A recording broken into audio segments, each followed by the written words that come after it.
What's up, everybody? Mark with Coffee&Toys here, bringing you another G.I. Joe Classified Series unboxing and review. Today, folks, we go back to the OG 13 G.I. Joe team. And this particular character will definitely make you want to throw your horns up in the air. Of course, I am talking about Rock and Roll G.I. Joe Classified Series, and let's talk about it. So, Rock and Roll, Mr. Craig McConnell of the G.I. Joe OG 13 G.I. Joe team. A figure that I, again, didn't have as a child. I did have the second version of him that had the bigger guns. Was that figure also a Sonic Fighter? Because I feel like it is. I'll probably throw it up if it is one. But the second version of the figure I'm more familiar with. But as an adult, I did have that original figure. And I do remember him being in the cartoon. I do remember him from the comics. And I just remember him being, kind of chill. Definitely had that surfer vibe. And, I think he was a bassist for a rock band. And, turning into that, that's what the G.I. Joe Classified team has done with the figure. They've kind of given him a little more personality, and we're going to see that here in a moment. But I've read some rumblings online that some people don't like that he has tattoos now and whatnot. But to me, it kind of seems like an upgrade. I don't imagine a bassist of a band, a rock and roll band, not having some tattoos. Now, maybe that's, not the way to think about it, but that's where my mind goes. So, of course, I can kind of picture him with tattoos. But we're not here to talk just about tattoos. We're here to talk about the figure. So let's jump over and check out the packaging. We'll open it up. We'll talk about it. And, we'll go from there. And here we have it. We have Craig Rock and Roll McConnell, G.I. Joe Classified Series. Of course, we have a picture of him in the foreground. In the background, we see the U.S. shuttle, space shuttle that is. I don't know what that call out's supposed to be. I know they do these Easter egg things. So if somebody could drop me a comment below and tell me what that is, I'd really appreciate it because I'm not entirely familiar with what that Easter egg is supposed to be. Also, while you're down there, go ahead and give this video a like. It helps out the channel a lot. And make sure you're subscribed because I do these videos all the time and I go through all sorts of figures, whether it's G.I. Joe, Star Wars, wrestling, whatever. That being said, back to Rock and Roll here. Of course, we have the wonderful artwork we have here on the right-hand side. Of course, he's got the horns up in the air, and we see what he comes with. Of course, this is the plastic-free packaging, ages 4 and up. And on the side, we have he is number 71 in the series. We got this QR code that doesn't really do much. We do have down here on the bottom what his specialities are. It's a little small on this side, so we will go review it over here. Of course, he stands 6.4 inches tall. These are all the accessories he comes with. Shows you some of his tattoo work on his right arm. And of course, you can see how his bandoliers strap across his back. And I will pull in a little bit so that you guys can see the actual file card information. I will make sure once again to have that on the screen for you to view. And then, of course, spinning back out, we do have this wonderful artwork. Same on the front, just a little larger for us to see. And of course, again, number 71 in the series. So, with that being said, let's get Rock and Roll out of the package and see what all the rock and roll is about.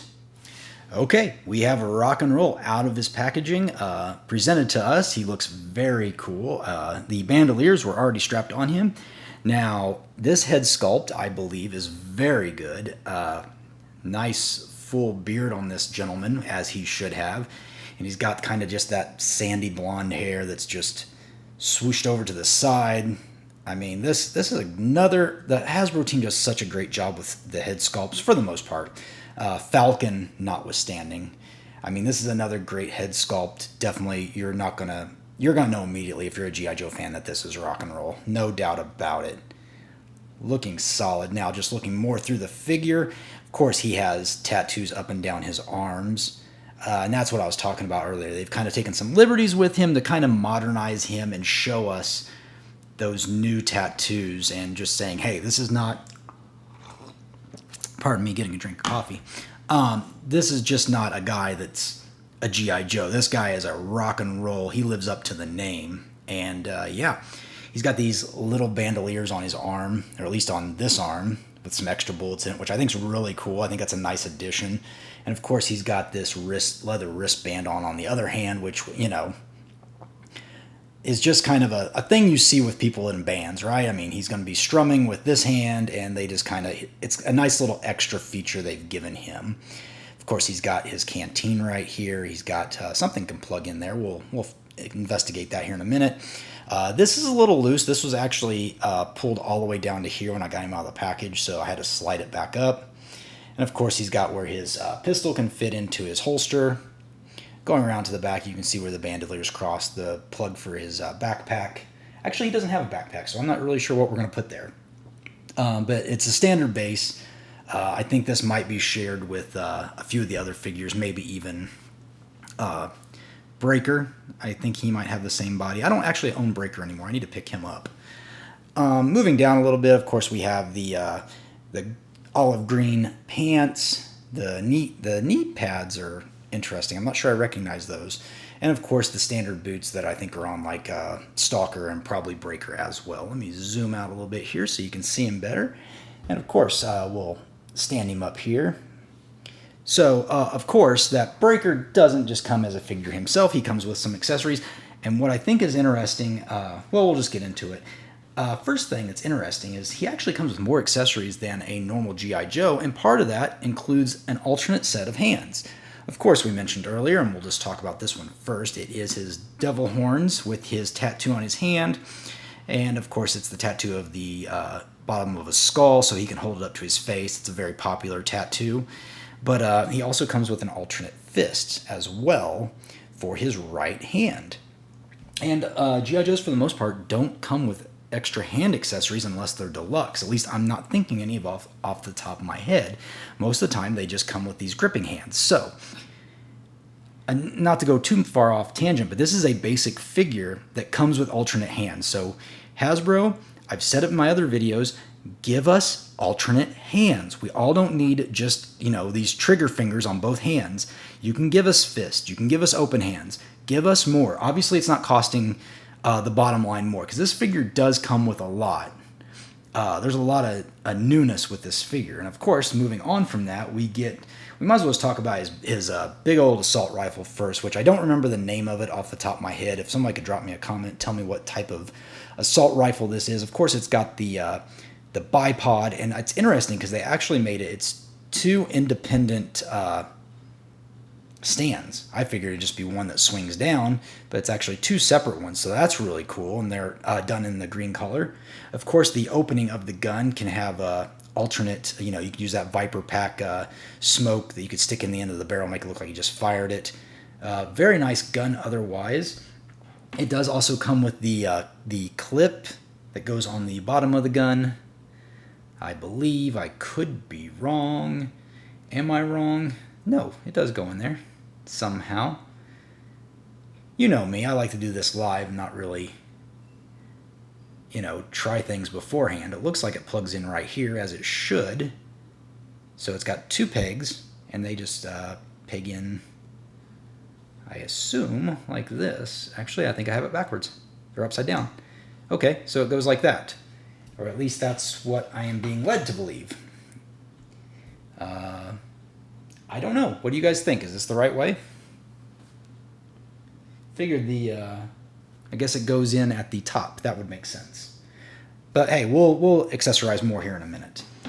He comes with a pistol. Pointed that out earlier when we talked about his holster. He comes with a small bandolier of bullets, which I assume goes in here.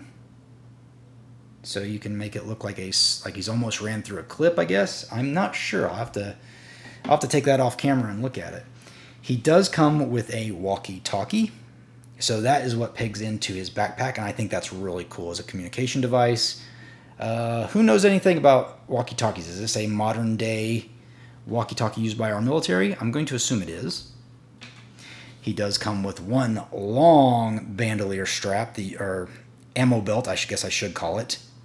And you can see where the plug is right here on this end. It's fairly long, so you could get some really cool poses out of him with that, holding it with both hands.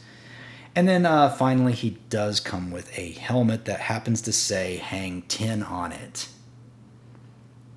And I don't know if this is that's cool. It's got a little pack on the back.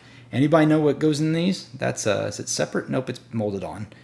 And is this the same helmet that goes with Breaker? Because I don't remember. But yeah, I mean, so quite a bit of accessories for a standard figure. But that being said, let's accessorize him up. We'll bring out another Joe or two to compare against, and then we'll do some final thoughts. Okay, there we go. I've got Rock and Roll accessorized so you guys could see him, see what he looks like, with the ribbon of bullets in and with his devil horns thrown up. I did not put it in front of his face, but I will zoom in so you can see a little bit more of it. I should note right here, you can actually plug in the portion of the ammo clip, or whatever you want to call it, into this peg right here. So I didn't know that before. You can plug it in right there, though. And of course, I also wanted to show that the walkie-talkie does indeed plug into the back. It can also plug into the front, but I chose to put it on the back. And of course, there you go. Rock and Roll with his gear up. And yeah, looking like a great figure overall. So let me zoom out. Oh, I also put the... these actually go flush with the gun, so that's very nice, the bipod. So yeah, once again, I didn't prep well, and I forgot to bring over one of the other G.I. Joes to compare him with, but let me grab Stalker real quick. Just so you guys can get an idea of another OG-13 Joe alongside Rock and Roll. So there we go. I will put Stalker in frame as well, and that way you can get a good look at what these two guys look like together. Rock and Roll just a hair bit taller than Stalker, not by much though. And again, it could just be the helmet.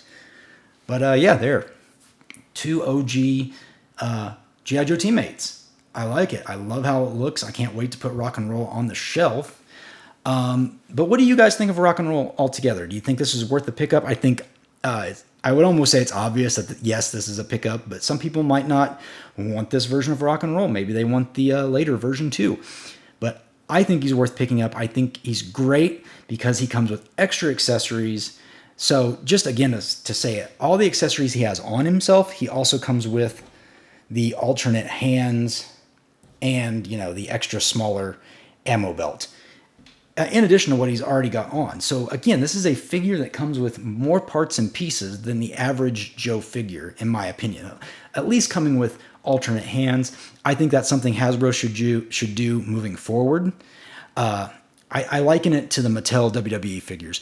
They all come with an extra set of hands. There is no reason, in addition to stands, that G.I. Joe Classified Series figures shouldn't come with an extra set of hands.